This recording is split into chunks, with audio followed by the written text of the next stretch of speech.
When I was in the 8th grade, I was moved from a special ed English class to a regular ed class because my academic performance was high enough for me to be removed from resource classes.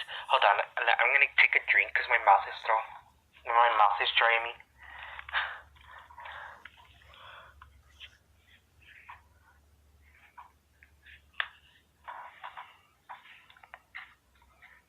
It'll just take a minute.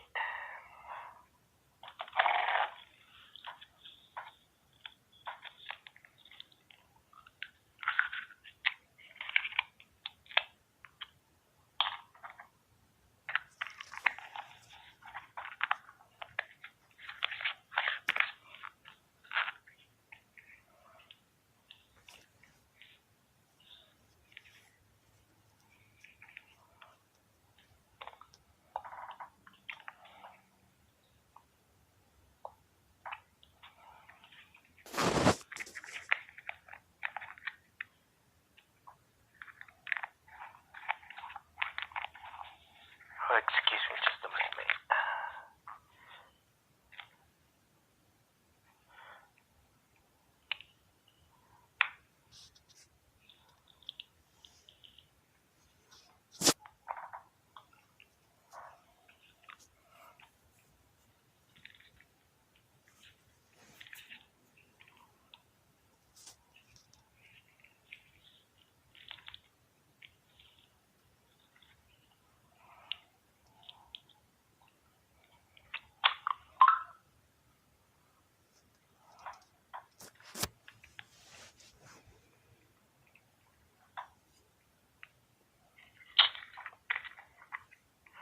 Sorry.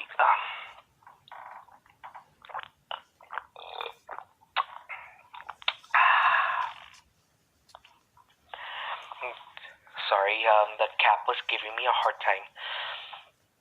But anyways, I hated it at first because apparently some kids didn't like me and weren't so happy seeing me in their class. But eventually, everyone just got used to me. Before I got into trouble and was sent to Cesar Chavez, I developed a habit of writing bad words in my classroom assignments, and I'm going to explain why. One day in English class, we had an assignment, forgot what it was, and we had to write something. The teacher stepped out, and there was a kid named Zach Ariola who sat in back of me, and all of a sudden he said, "I'm gonna write about why I get into trouble every day for no fucking reason." And that's when I thought it was okay to write bad words on the paper. Then one day we had another assignment and I wrote the word dumbass, and when I gave it to the teacher, she said, "Watch your language." But I kept it up until that day happened, and I realized and finally understood that writing bad words on the school paper is just as bad as saying bad words in class. I never did that again. And eventually, especially after realizing that Zach didn't actually use the word fucking on the paper, he was just expressing it and made me feel stupid.